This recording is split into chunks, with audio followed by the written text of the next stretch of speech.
Hi friends, ಎಳ್ಳುಂಡೆ ಹೆಂಗೆ ಮಾಡಿದ್ದೀನಿ ನೋಡಿ. ಚೆನ್ನಾಗಿ ಬಂದಿದೆ.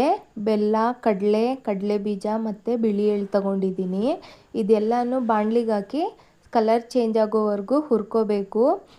ಮತ್ತು ಕಡಲೆ ಬೀಜನೂ ಅಷ್ಟೇ ಹುರ್ಕೊಂಡು ಅದ್ರ ಸಿಪ್ಪೆನ ಬೇರೆ ಮಾಡಬೇಕು. ಬಿಸಿ ಇದೆ, ತಣ್ಣಗಾದ್ಮೇಲೆ ಸಿಪ್ಪೆ ಬೇರೆ ಮಾಡಿ ಒಂದು ಪಾತ್ರೆಗೆ ಹಾಕ್ಕೊಂಡು ಚೆನ್ನಾಗಿ ಮಿಕ್ಸ್ ಮಾಡಬೇಕು. ಮತ್ತು ಬೆಲ್ಲನೂ ಅಷ್ಟೇ ಚೆನ್ನಾಗಿ ಪುಡಿ ಮಾಡಿಕೊಂಡು ಎಲ್ಲನೂ ಸೇರಿಸಿ ಜಾರ್ಗೆ ಹಾಕಿ ಚೆನ್ನಾಗಿ ಪುಡಿ ಮಾಡ್ಕೋಬೇಕು. ಜಾಸ್ತಿ ಪುಡಿ ಮಾಡಬಾರ್ದು, ಸ್ವಲ್ಪ ಬಾಯಿಗೆ ಸಿಕ್ಕಬೇಕು ಹಾಗೆ ಪುಡಿ ಮಾಡ್ಕೋಬೇಕು, ಚೆನ್ನಾಗಿರುತ್ತೆ.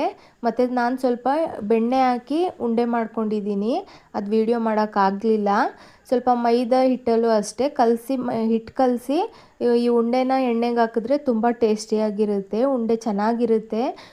15 ಡೇಸ್ 1 ಮಂತ್ ಬೇಕಾದರೂ ನೀವು ಸ್ಟೋರ್ ಮಾಡಿ ತಿನ್ಬೋದು, ಹಾಗಿರುತ್ತೆ. ವಿಡಿಯೋ ಇಷ್ಟ ಇದ್ದರೆ ಲೈಕ್, ಶೇರ್, ಸಬ್ಸ್ಕ್ರೈಬ್ ಮಾಡಿ. Thank you.